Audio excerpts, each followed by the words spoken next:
Honorable Vice President of India,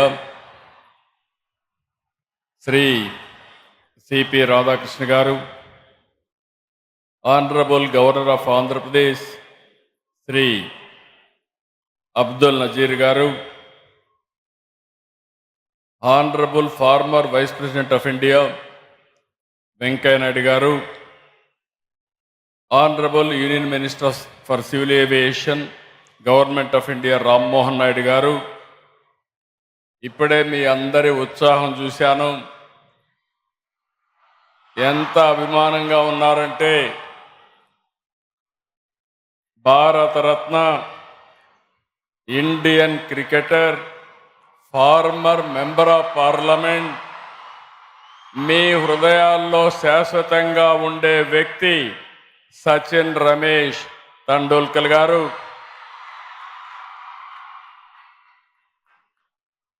governor of Orissa Haribabu గారు,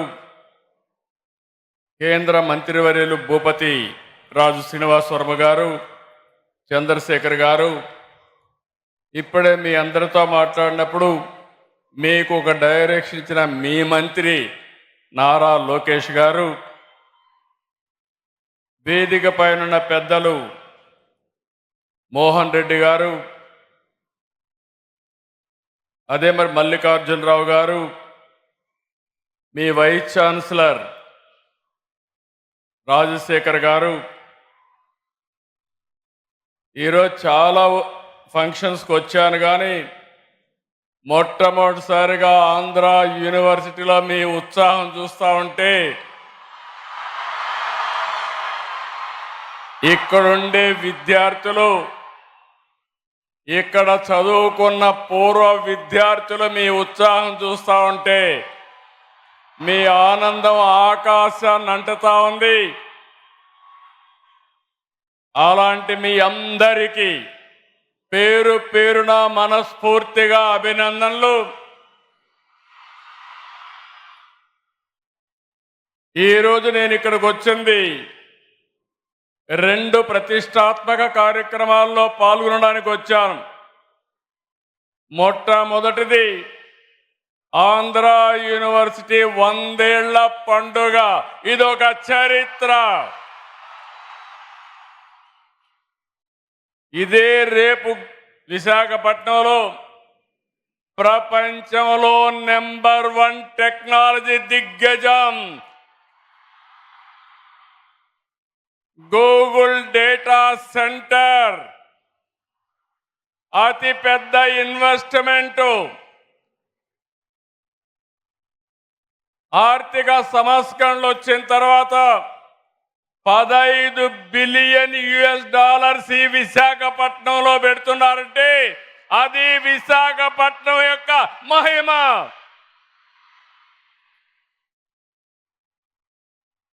అయితే Google కంటే ముందు ఆంధ్ర యూనివర్సిటీ ప్రపంచాన్ని విశాఖపట్నానికి తీసుకొచ్చింది.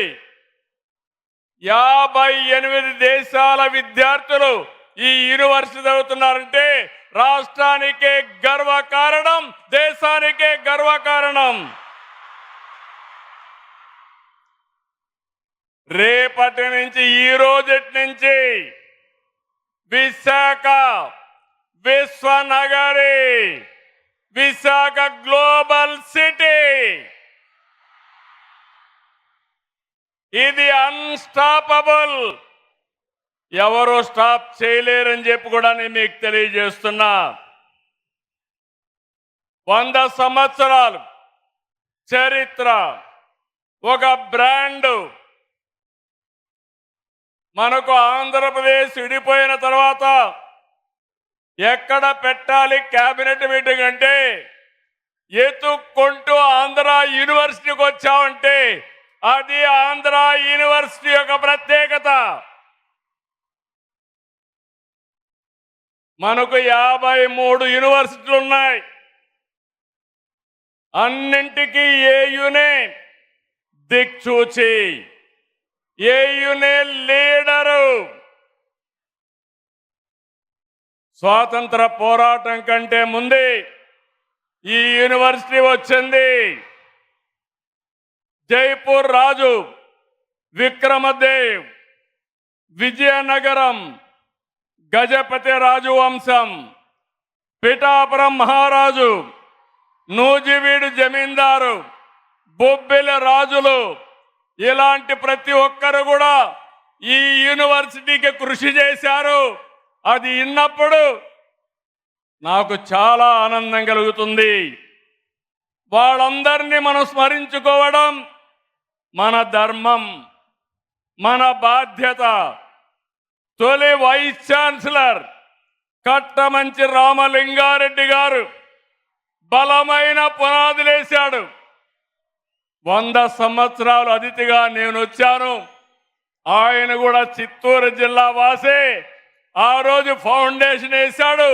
నేను కూడా చిత్తూరు జిల్లా నుంచి వచ్చి 100 సంవత్సరాల ఉత్సవంలో అతిథిగా పార్టిసిపేట్ చేశాను. రెండో వైస్ ఛాన్సలర్ సర్వేపల్లి రాధాకృష్ణ గారు భారతదేశ రాష్ట్రపతి అయ్యాడు. ఈరోజు మన ఉపరాష్ట్రపతి సిపి రాధాకృష్ణ గారు, వాళ్ళ తండ్రి గారు సర్వేపల్లి రాధాకృష్ణ గారికి అభిమాని. అందుకే వీరికి కూడా సిపి రాధాకృష్ణని పేరు పెట్టారంటే, ఆయన ఈరోజు ఇక్కడికి వచ్చాడంటే ఇదొక చరిత్ర. ఇలాంటివన్నీ కూడా చాలా జరుగుతూ ఉంటాయి. కేవలం చదువు చెప్పడమే కాదు, తెలుగు వైభవానికి కూడా ఏయు కృషి చేస్తూ ఉంది. విద్య సాహిత్య రంగాల్లో ప్రముఖుల్ని కళా ప్రపూర్ణ అవార్డుతో గౌరవించారు. ప్రపంచంలోనే ఎంతో మంది నాయకుల్ని తయారు చేసినటువంటి స్థలం ఏఈ యూనివర్సిటీ గడ్డ. రాజకీయ నాయకులు ఉద్దండులు ఇక్కడే వెంకయ్యనాయుడు గారు ఉన్నారు. ఇక్కడి నుంచే పోరాటం చేసి ఈరోజు భారత ఉపరాష్ట్రపతి అయ్యారు. చాలామంది ఇండస్ట్రీ ప్రముఖ పారిశ్రామికవేత్తలు ఇక్కడే ఉన్నారు. మోహన్ రెడ్డి గారు, పక్కనే మల్లికార్జునరావు గారు, లారస్ సత్యనారాయణ లాంటి వాళ్ళు చాలా మంది ఉన్నారు. ఇంకొక పక్క అకాడమిషియన్స్, ఇక్కడి నుంచి వచ్చిన వాళ్ళందరూ వైస్ ఛాన్సలర్స్ అయ్యారు. చాలా ప్రపంచంలో యూనివర్సిటీలో ప్రొఫెసర్స్గా పనిచేస్తున్నారు. ఈరోజు యూనివర్సిటీ చూసినప్పుడు NAC A++ ఉంది. ఇది 30 వరకు ఉంటుంది. ఇంకో పక్కన మీరు చూస్తే NIRFలో 41వ ర్యాంక్ ఉంది. అదే సమయంలో పబ్లిక్ సెక్టర్లో చూస్తే 5వ ర్యాంక్లో ఉంది. నేను ఈరోజు ఒకటే మిమ్మల్ని కోరుతున్నాను, యూనివర్సిటీస్ అంటే నేషనల్ స్ట్రాటజిక్ అసెట్స్. ఇవన్నీ దీన్ని కాపాడుకునే బాధ్యత మనందరిపైన ఉంది. ఇక్కడ ఛాన్సలర్ గవర్నర్ గారు ఉన్నారు, వారిని మనస్ఫూర్తిగా అభినందిస్తున్నాను. ఈరోజు అన్ని యూనివర్సిటీలో విద్యాశాఖ మంత్రి గవర్నర్ గారు అత్యున్నతమైన ప్రతిభ ఉండే వ్యక్తుల్ని వైస్ ఛాన్సలర్స్గా ఎంపిక చేస్తున్నారు. దీనికి మనస్ఫూర్తిగా ఒక ముఖ్యమంత్రిగా వారిని అభినందిస్తున్నానని మరొకసారి మీకు విజ్ఞప్తి చేస్తున్నాను. ఈరోజు 64 కోట్ల విలువైన ప్రాజెక్టుని ప్రారంభించుకున్నాం. AU I factory, networks lab, experience సెంటర్ని, తీర ప్రాంత వాతావరణ పరిశోధన టెస్ట్ బిడ్ని ప్రారంభించుకున్నాం. 112 కోట్లతో 9 ప్రాజెక్టులు ఈరోజు శంకుస్థాపన చేశాం. Girls hostel, boys hostel, central mess, vice chancellor బంగ్లా, క్యాంపస్ బ్యూటిఫికేషన్, కాన్వకేషన్ హాల్, అంతర్గత రోడ్లు, లైటింగ్ పనులు కూడా ఇచ్చేసాం. అదేవిధంగా ఆంధ్ర యూనివర్సిటీ ఈరోజు 3 ఒప్పందాలు కూడా చేసుకున్నారు. University of Florida, Indian Institute of Tropical Meteorology, అదే మాదిరిగా ఇంకొక ఎంఓయు కూడా 3 ఎంఓయులు చేశారు. నేను ఒకటే మిమ్మల్ని అందరినీ కోరుతున్నాను. మొన్నే నేను 76 సంవత్సరాలని కొంతమంది అన్నారు, కానీ నేను 76 సంవత్సరాలు కాదు, 26 సంవత్సరాల ఆలోచన ఉండే వ్యక్తిని మీకు అందరికీ విజ్ఞప్తి చేస్తున్నా. ఒకప్పుడు ఐటీతో ప్రారంభించాం, హైటెక్ సిటీ కట్టాం, నాలెడ్జ్ ఎకానమీకి దోహదం చేశాం. ఈరోజు data centre, AI, quantum computer speed కూడా క్వాంటమ్ స్పీడ్లో ఈ గవర్నమెంట్ ముందుకు పోతుందని మరొకసారి విజ్ఞప్తి చేస్తున్నాను. ఇప్పుడే మీరున్నారు, సచిన్ గారు ఒక మాట అన్నారు. ఆయన జీవితంలో ఆయన తండ్రి ఏ విధంగా ఇన్స్పైర్ చేశారో చాలా స్పష్టంగా చెప్పాడు. ఇక్కడుండే విద్యార్థులకి, పూర్వ విద్యార్థులకి అందరికి విజ్ఞప్తి చేస్తున్నా, రోజులు మారాయి. సాధారణమైన వ్యక్తులం అసాధారణమైన శక్తిగా తయారయ్యే శక్తి సామర్థ్యం మనకుందని మరొకసారి మీకు విజ్ఞప్తి చేస్తున్నా. నాలెడ్జ్, ఇన్నోవేషన్, టెక్నాలజీ, స్టార్టప్ల కాలం, దానిపైన దృష్టి పెట్టండి. యూనివర్సిటీ అంటే కేవలం డిగ్రీ పట్టాలు ఇచ్చే విద్యా కేంద్రాలే కాదు, సమాజాన్ని ప్రభావితం చేసి ఆవిష్కరణలకు వేదిక కావాలి. పారిశ్రామిక రంగానికి యూనివర్సిటీ అనుసంధానం కావాలి. అప్పుడే మిమ్మల్ని కోరుతున్నా, మీరు ఉద్యోగం చేయడం కాదు, 10 మందికి ఉద్యోగాలు ఇచ్చే శక్తి మీకు రావాలి. దానికి సహకరించడానికి ప్రభుత్వం సిద్ధంగా ఉందని మరొకసారి విజ్ఞప్తి చేస్తున్నా. అందుకని వైస్ ఛాన్సలర్ గారు కోరుతున్నాను, ఏయుకి బ్రాండ్ ఉంది. మీరు అడిగితే ప్రపంచంలో ఉండే యూనివర్సిటీలన్నీ మీతో ఎంఓయూలు చేసుకోవడానికి సిద్ధంగా ఉన్నారు, భాగస్వామి అవుతారు. రేపు రాబోయే రోజుల్లో 100 దేశాల నుంచి స్టూడెంట్లు మన ఏయులో చదివే రోజు తొందరలోనే వస్తుంది. రెండోది, సరికొత్త ఆలోచనలు, ఆవిష్కరణలతో, నాలెడ్జ్తో సంపదకు సృష్టించే మార్గదర్శకులుగా మీరు తయారు కావాలి. ఈ ప్రభుత్వం ఒక ఆలోచన ఒకటి, 1 ఫ్యామిలీ 1 ఆంటర్‌ప్రెన్యూర్. ఆంధ్ర యూనివర్సిటీ ఎంతమందిని తయారు చేయగలుగుతారో అది మీ మీద ఆధారపడుతుంది. ఇక్కడనే రతన్ టాటా ఇన్నోవేషన్ హబ్ కూడా ఇక్కడే పెట్టాం. భవిష్యత్ అంతా డేటా సెంటర్, ఏఐ, క్వాంటమ్ రంగాలదే. అందుకే దీనికి ప్రాధాన్యత ఎక్కువ ఇస్తున్నాం. నేను ఎప్పుడూ ఒకటే చెప్తాను, పిల్లలకు పేరెంట్స్ ఇచ్చే ఆస్తి చదువు. చదువుతో ప్రపంచాన్ని జయించే ఆత్మవిశ్వాసం వారికి వస్తుంది. మీ క్యాంపస్ను చూస్తే ఇప్పుడే మీ మంత్రి గారు చెప్పినట్టు నాకు కూడా చాలా అసూయ కలుగుతుంది. సుందరమైన ప్రాంతం ఈ యొక్క ఏయు యూనివర్సిటీ. మీకేదైనా స్ట్రెస్ ఉంటే సచిన్ గారు చెప్పినప్పుడు పక్కన దిగి సముద్రం పక్కనకి వెళ్ళి ఒకసారి ప్రశాంతమైన వాతావరణంలో వాకింగ్ చేస్తే ఎక్కడ లేని శక్తి మీకు వస్తుంది, దాంట్లో సందేహం లేదు. బ్యూటిఫుల్ క్యాంపస్, మీరందరూ అదృష్టవంతులు. నాకు అనిపిస్తా ఉంది, మళ్ళా ఇక్కడ చదువుకుంటే ఎంత బాగుంటుందో అనే ఆలోచన వచ్చే పరిస్థితి వస్తూ ఉంది. ఈ విశ్వవిద్యాలయం భావితరాల నాయకుల్ని తయారు చేయాల్సిన అవసరం ఉంది. నేను అందుకనే మీ మంత్రి గారు 250 కోట్లు అడిగాడు. నేను ఒకటే మీ యూనివర్సిటీ వైస్ ఛాన్సలర్కి ఒక టార్గెట్ ఇస్తున్నా. ఆ టార్గెట్ మీరు ఆలోచిస్తే ఆంధ్ర యూనివర్సిటీ భారతదేశంలో టాప్ 5లో ఒకటి కావాలని నా ఆకాంక్ష. దానికి రాత్రింపగళ్ళు చేయాలి. ప్రపంచంలో టాప్ 100లో ఆంధ్ర యూనివర్సిటీ ఉండాలి. దీనికోసం డబ్బులు కూడా కావాలి.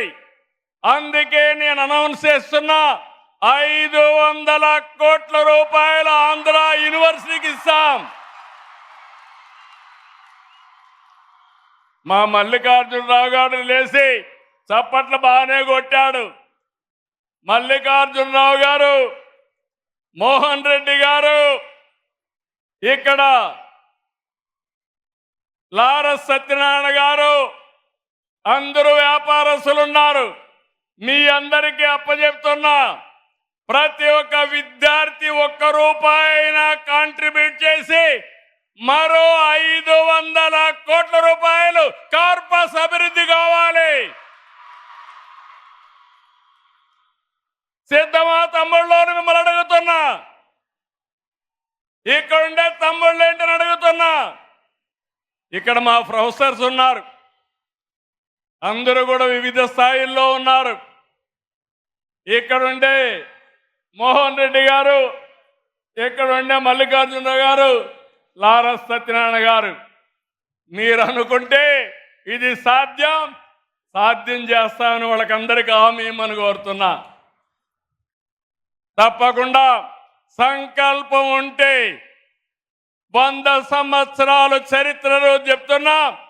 మళ్ళీ ఇది రాబోయే 100 సంవత్సరాల్లో మరొక చరిత్ర క్రియేట్ చేసి భారతదేశంలోనే ఒక బెస్ట్ బ్రాండ్గా తయారవుతుందని చెప్పి తెలియజేసుకుంటూ, అలాంటి యూనివర్సిటీకి వచ్చి ఈరోజు పార్టిసిపేట్ చేయడం ఇది నా పూర్వజన్మ సుకృతం, నా అదృష్టం. బంగారు లాంటి విద్యార్థులు ఉన్నారు, మంచి మనసుండే ప్రొఫెసర్లు ఉన్నారు. అందరికీ విజ్ఞప్తి చేస్తున్నా, నేను ప్రపంచంలో ఉండే నాలెడ్జ్ని తీసుకొస్తాం. మీ మంత్రి గారు కూడా అన్ని కంపెనీలు తీసుకొచ్చే పరిస్థితిలో ఉన్నారు. మా ఆలోచన ఒకటి, నేను కానీ మా మిత్రుడు పవన్ కళ్యాణ్ గారు జనసేన అధినేత ఈ రాష్ట్రాన్ని పునర్నిర్మాణం చేయాలని ముందుకొచ్చాం. ఈ పునర్నిర్మాణ కార్యక్రమానికి, తెలుగు జాతి పూర్వ వైభవానికి మన ప్రియతమ ప్రధాని నరేంద్ర మోడీ గారు పూర్తిగా సహకరిస్తున్నారు. వారి సంకల్పం వికసిత్ భారత్ 2047. మా సంకల్పం స్వర్ణాంధ్రప్రదేశ్ 2047. 2047కి ప్రపంచంలోనే నెంబర్ 1 జాతిగా తెలుగు జాతి ఉండాలనేది మా సంకల్పం. ఆ సంకల్ప జైత్ర యాత్ర ప్రారంభం ఈ ఆంధ్ర యూనివర్సిటీ నుంచేనని చెప్పి ఈ విశాఖపట్నం నుంచే ప్రారంభిస్తున్నాం. పనిచేసే బాధ్యత మాది, డైరెక్షన్ ఇచ్చే బాధ్యత మాది, అన్ని విధాల సహకరించే బాధ్యత మాది. దీన్ని నిరూపించే బాధ్యత ఇక్కడుండే మీదేనని మరొక్కసారి తెలియజేసుకుంటూ, అందరికీ మనస్ఫూర్తిగా అభినందనలు, ధన్యవాదాలు. జై హింద్, జై ఆంధ్ర యూనివర్సిటీ, జై ఆంధ్ర యూనివర్సిటీ, జై భారత్, జై భారత్, జై తెలుగు తల్లి, జై తెలుగు తల్లి.